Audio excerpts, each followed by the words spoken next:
What if the most powerful figure in modern history never ran for office and never wore a crown, yet still shaped the world more than any president or king ever could? The name Elon Musk draws both admiration and outrage. But how did an awkward kid from South Africa rise to command an empire of technology, sway global politics, and effectively place himself at the helm of humanity's next frontier? Today, we're diving deep into the life of a man who insists he's misunderstood, a man whose story is often told through hype and memes, but conceals something far greater beneath the surface. From headlines about electric cars and rockets to controversies surrounding labor practices, government funding, and even major geopolitical standoffs. His story is full of twists that never quite make the front page. Forget the jokes, forget the star-studded cameo appearances. The real question is, has Elon Musk built a path to absolute power right under our noses? Keep watching, because each section we explore adds a layer of intrigue, from his questionable origin story to the secret corridors of political influence he's walked. By the end, you might wonder whether the future Elon Musk envisions is one that gives hope, or one that demands we take a second, harder look at the man behind the myth. 1. The masked myth. Self-made, or self-made up. Elon Musk's rags to riches tale is practically legend by now. The story he tells: a boy bullied in South Africa, wrestling with depression and loneliness until he taught himself to code at age 10. He even sold a video game called Blaster at 12 for $500. Quite a feat, right? On the surface, it reads like a classic underdog turned tech visionary. But start peeling the layers, and a different reality emerges. One dotted with wealth, connections, and a well-placed emerald mine. By many accounts, Elon's father owned partial stakes in an emerald mine in what's now Zambia. Access to that kind of money set the family up for a comfortable life, far from the dire image Elon sometimes paints. Records and interviews suggest the Musks enjoyed the trappings of a privileged background, private schools, early access to computers, and a cozy financial safety net. Yet Elon, in interviews, downplays this supposed advantage. He frames it as if he had no significant head start. Some might argue that's just spin. Others say it's a marketing tactic. Craft a narrative of someone who overcame impossible odds, and you instantly create a mythical figure fans can rally around. It's true that Elon faced bullying in school, and it's also true that he was incredibly bright. But a child of relative wealth who moves to Canada at 17 to avoid conscription in apartheid South Africa isn't quite the tragic figure the lore suggests. The real question is, why does he fight so hard to minimize all that? Some suspect it's because being viewed as the ultimate scrappy genius ignites stronger loyalty from fans. And loyalty, especially in the age of social media, can translate into near unstoppable momentum. But that wasn't the whole story. Even if Elon's background didn't mirror the typical underdog path, he did possess a genuine obsession with technology, something that would change the game once he stepped foot in Silicon Valley. Let's see how he tested those waters next. First strike, Zip2 and the CEO. He couldn't be. Armed with ambition and fresh out of college, Elon Musk jumped into the dot-com boom of the mid to late 1990s. His first real shot came with Zip2, a company he co-founded alongside his brother and a few investors, including, some say, his father's money. The concept was straightforward: an online business directory with maps and local advertising, a digital Yellow Pages in essence. Not earth-shattering, but it was the dawn of the internet age, and the idea quickly attracted attention. Inside Zip2's cramped offices, Elon worked obsessively. Some employees admired his drive, others complained about an overbearing boss who demanded near fanatical devotion. He tried to control every aspect of the product. In time, that micromanagement caused friction with co-founders and board members. When Compaq swooped in with a $307 million acquisition offer, the investors saw a chance to cash out, and a chance to sideline Elon before the deal even closed. Ousted as CEO, he still walked away with around $22 million in his pocket, but not before learning a bitter lesson. Controlling the vision is crucial, but controlling the company is how you keep real power. He wasn't about to make the same mistake twice. Zip2 gave Elon two things: a foot in the door of Silicon Valley's elite and the confidence to aim higher. The stage was set for his next move. But that taste of victory came with a twist. How do you stay on top when your own team has the power to force you out? Elon was already scheming up a new venture that would dominate the internet, and this time he planned to be the one calling the shots. The PayPal spin? Who really built it? After Zip2, Elon placed a bold bet on the future of online financial services. He launched X.com in 1999, proclaiming it the next generation of banking, an ambitious plan to handle everything from checking accounts to mutual funds on a sleek new website. It wasn't all smooth sailing. X.com burned through cash, faced stiff competition, and was roiled by internal drama. Then came a merger with Confinity, another startup that ran a little service we now know as PayPal. It was Confinity's technology that caught on. Users loved PayPal for sending money via email, while X.com's brand never quite stuck. Meanwhile, Elon's leadership style rubbed people the wrong way. Executives found him impulsive, employees struggled with frequent changes in direction, and infighting soared. One morning, while Elon was on his honeymoon, the board fired him as CEO. Again. Despite the second ouster, he remained the largest shareholder. Eventually, eBay swooped in, acquiring PayPal for $1.5 billion in 2002. Elon personally pocketed around $165 million from the sale. Not a bad payday for someone who'd been forcibly removed as boss. Over the next few years, though, Elon cultivated a story that he was the visionary founder of PayPal, erasing or at least diminishing the role of co-founders like Peter Thiel or Max Levchin in popular retellings. Most fans never questioned that narrative.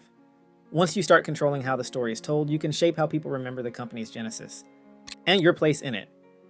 With a skyrocketing net worth and a blossoming ability to mold public perception, Elon had all he needed to aim for the next level. This time, it wasn't just about software or the internet. It was about building an empire that could stand for generations. But to do that, he needed something much bigger. Rocket ships, electric cars, solar power, and the best marketing platform money can buy. And as we're about to see, money wasn't going to be a problem, especially when the government is footing a large chunk of your bill. The empire-building era. Tesla, SpaceX, and the government ATM. Musk likes to say he invests in industries that will define the future of humanity: sustainable energy, space exploration, and advanced technology.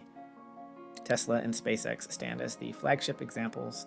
Ask a random person on the street how Tesla or SpaceX stayed afloat early on, and they might say private funding or Elon's personal fortune. But that's only part of it. The truth is, both companies drew heavily on government money. In 2010, Tesla received a massive $465 million loan from the US Department of Energy. Skeptics wondered if the newfangled electric car maker could survive, but that loan was a lifeline that helped Tesla ramp up production. In later years, tax incentives for zero-emission vehicles gave Tesla the edge it needed to report profits. Credits so valuable, some analysts noted Tesla might not have turned a profit at all without them. On top of that, states like Nevada and Texas offered billions in total tax breaks for building gigafactories. Elon's public stance? He regularly downplays or dismisses these subsidies, highlighting private innovation while ignoring how government deals shielded Tesla from financial disaster. SpaceX is arguably even more dependent on public funding. When the company was on the brink of failure in 2008, after 3 consecutive rocket failures, NASA swooped in with a $1.6 billion contract that saved the day. Over time, NASA and the US military have awarded contracts worth tens of billions of dollars to SpaceX. Elon continues to portray himself as waging a heroic battle against bureaucracy and wasteful spending, even though that very bureaucracy handed him the golden ticket to keep launching rockets. Then there's Starlink, Elon's satellite internet service, increasingly used as a bargaining chip in geopolitical issues. We saw it in Ukraine, praised as a humanitarian tool at first, only for Elon to publicly waffle about continuing free service when costs soared or political winds shifted. Critics warn that a single private company controlling satellite connectivity is risky, especially if that same company's CEO is known for impulsive decision-making. So while Elon publicly mocks the concept of government interference, the unspoken truth is that his companies might not have made it without government support. But none of this slowed him down. With billions in contracts and brand loyalty from an almost cult-like following, Elon saw an opening to broaden his sphere of influence beyond mere corporate boundaries. The cult of Musk, tech messiah or master manipulator, charismatic or cunning, inspired or egomaniacal. Whichever words you choose, it's impossible to deny that Elon Musk has cultivated an army of admirers so passionate, they treat him like a modern-day prophet. Social media, especially his beloved Twitter, now rebranded as X, has played a giant role. When Elon tweets, millions listen and react. Stock prices swing, fan clubs mobilize, and entire waves of public discourse shift in real time. He stoked this adoration through well-timed stunts, awkward meme replies, late-night challenges to short sellers, or dog-themed cryptocurrency endorsements. Each short post spreads like wildfire. Publicly, it looks like carefree fun, but behind the scenes, it's the hallmark of a master brand builder, someone who knows the exact value of attention. That brand power also acts as a force field. When allegations emerge about poor working conditions at Tesla's factories or lawsuits citing racism and union busting, Elon's fan base often rallies to his defense. They see him as a misunderstood rebel, fighting a system that doesn't appreciate true genius. Criticism of Tesla's autopilot accidents or false promises about full self-driving being right around the corner can also disappear under the tidal wave of fervent supporters. To them, every misstep is merely a stepping stone on the path to an epic tomorrow. In this digital age, you don't need to suppress the news if you can overshadow it. By flooding social media feeds with grand ambitions, like colonizing Mars or building a 600-mile-per-hour Hyperloop, Elon keeps the spotlight on big dreams. People are often so dazzled by that horizon, they overlook the gap between his claims and actual reality. And while fans remain transfixed on the next big reveal, Elon quietly lays groundwork for another frontier, direct involvement in shaping public policy. The political shift, from donor to puppet master. For years, Elon claimed to be politically neutral, donating to both Democrats and Republicans in modest amounts. He sat on advisory councils, gave sound bites about climate change, and shaped an image of a man above the partisan fray. That changed drastically, especially during the pandemic, when government-mandated lockdowns forced Tesla's factory in Fremont to close. Elon lashed out at officials, calling their decisions fascist, and threatened to move Tesla's headquarters out of California. Soon enough, Texas and other states stepped up with open arms, offering big tax incentives and minimal regulation. Elon realized that by weaponizing his company's potential relocation, he could strong-arm local governments into giving him favorable deals. This was the opening volley. Elon wanted more than compliance, he wanted influence. Gradually, his once murky politics swung right. He courted conservative mega-donors and ramped up public spats with progressive lawmakers like Bernie Sanders and Elizabeth Warren, accusing them of stifling innovation. While his liberal fans were caught off guard, conservative power players saw a wealthy ally who despised bureaucracy as much as they did. It wasn't long before rumors circulated about secret meetings with high-level Republican strategists.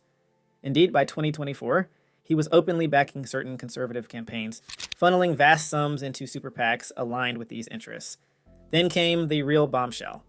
After a key Republican victory, Elon was tapped for a unique federal role designed to cut government waste and improve efficiency. Although it sounded benign, it effectively put him in a seat of enormous power over budget allocations and federal oversight agencies. Wherever one stands politically, it's clear that Elon had shifted from a man raising funds for futuristic projects to a man steering the course of government decisions for his own ends. It wasn't just regulation of Tesla or SpaceX in question now. It was whether the levers of public policy would tilt to favor one billionaire's grand strategy. X, AI, and the power to shape reality. As if controlling major aspects of space travel and the electric car market wasn't enough, Elon also commands the platform through which news, culture, and political speech increasingly flow, what used to be known as Twitter and is now X. After spending months wrangling with the idea of buying the platform, he finally sealed the deal, only to revamp its policies in ways that drastically reshape public discourse. Suspensions of extremist accounts were lifted. Some previously banned personalities reappeared, spouting hate or misinformation. It wasn't always about free speech or open dialogue, but about who Elon deemed worthy of a platform. This power to decide which voices rise and which voices fall is enormous. By tweaking algorithms, you can subtly shift entire political movements without being elected, without facing voter scrutiny, and without any real system of checks and balances. Critics said it was a massive conflict of interest. A billionaire controlling not just a product, but an entire conversation. Elon brushed it off. He claimed it was about preserving free expression, ignoring the fact that many critics see him as essentially engineering the public narrative for personal gain. Simultaneously, Elon's forays into artificial intelligence highlight a broader ambition. For years, he warned about AI's destructive potential. Yet he launched his own AI ventures, positioning them as safer or more ethical than the competition. If you own both the knowledge, through advanced AI, and the megaphone, through X, you command a real-time tool to shape how billions perceive unfolding events. War, markets, elections, any major phenomenon can be spun, hyped, or downplayed at the stroke of a keyboard, or the release of a cutting-edge AI application. But behind all the hype about protecting humanity from rogue AI, there's a creeping sense that Elon wants to become the gatekeeper of the very technology that will define our future. And if that's the case, then the line between benevolent overseer and authoritarian figure grows ever thinner. The final move, total control. So here we stand, with a single individual who commands a spaceflight company that NASA and the Pentagon rely on, owns an electric car manufacturer that benefits from billions in government incentives, operates a global satellite internet service increasingly used by militaries in remote communities, holds a controlling interest in one of the world's largest social media platforms, holds sway in policymaking through government appointments and vast political donations, actively invests in or develops advanced AI, shaping tomorrow's digital frontier. Elon Musk is not just a billionaire playing with rockets, he's a political force and a cultural phenomenon wrapped in one. While his supporters believe he's ushering in a golden age of technological wonder, his detractors fear he's consolidating power in a way no single person ever has. Whether or not you see him as a visionary, it's undeniable that his influence on everything from environmental policy to international warfare is staggering. Should we marvel at the convenience and promise of Musk's technologies, or question how they grant him near limitless leverage? Can we trust the man who calls regulators idiots one day and accepts billions in their contracts the next? The biggest question might be, what if the future Elon Musk envisions isn't the one you and I signed up for? When a single individual holds the keys to multiple forms of global infrastructure, space travel, the internet, energy, and political discourse, it becomes much harder to tell where the market ends and where personal ambition begins. And so we circle back to that original question. What if the most powerful man on Earth never ran for office? Because if Elon Musk keeps amassing influence at this rate, democracy may need to reckon with a phenomenon it wasn't designed to handle. Thank you for watching, and remember, the future of innovation isn't the only story worth following. Sometimes the bigger tale is who gets to decide what that future looks like for the rest of us.